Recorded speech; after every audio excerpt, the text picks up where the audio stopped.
എല്ലാ ദിവസവും രാവിലെ തുടങ്ങുന്നത് ഒരു ഗ്ലാസ് ചൂടുവെള്ളത്തിലാണ് കേട്ടോ. അപ്പോൾ ഇത് എന്നത്തെയും പോലെ ഒരു ഗ്ലാസ് ചൂടുവെള്ളം ആദ്യം കുടിക്കുന്നുണ്ട്. അത് കഴിഞ്ഞ് ബാക്കി പരിപാടികളൊക്കെ കഴിഞ്ഞ് ഇത് ബ്രേക്ക്ഫാസ്റ്റ് കഴിക്കലാണ്. ദോശയും ചട്നിയും പിന്നെ ചായ നിർബന്ധമാണ് കേട്ടോ ബ്രേക്ക്ഫാസ്റ്റിനൊപ്പം.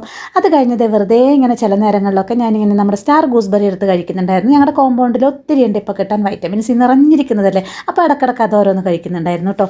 അത് കഴിഞ്ഞ് ഉച്ചക്ക് മോന് കഞ്ഞി വേണമെന്ന് പറഞ്ഞ് കഞ്ഞി ഉണ്ടാക്കി അവൻ കഴിച്ചില്ല. അപ്പോൾ അതായിരുന്നു കേട്ടോ ഞാൻ കുടിച്ചത്. അപ്പോൾ അതുകൊണ്ട് തന്നെ അതിൻ്റെ ഒപ്പം ഞാൻ സ്റ്റാർ ഗൂസ്ബെറി കൊണ്ട് അച്ചാറുണ്ടാക്കിയിട്ടുണ്ടായിരുന്നു. അച്ചാറും പപ്പടവും കൂടിയിട്ടായിരുന്നു കേട്ടോ കഞ്ഞി കുടിച്ചത്. അപ്പോൾ അത് കഴിഞ്ഞത് എന്നത്തെയും പോലെ വൈകിട്ട് എൻ്റെ ഫേവറേറ്റ് കട്ടൻ ചായ. അപ്പോൾ ഉച്ചക്ക് കഞ്ഞി ആയതുകൊണ്ട് തന്നെ ചെറിയൊരു വിശപ്പ് തോന്നിയപ്പം 2 ഡൈജസ്റ്റീവ് ബിസ്ക്കറ്റും കൂടെ കഴിച്ചിരുന്നു കേട്ടോ. അല്ലാത്ത സമയങ്ങളിൽ വെറും കട്ടൻ ചായ മാത്രമാണ് കേട്ടോ കുടിക്കുന്നത്.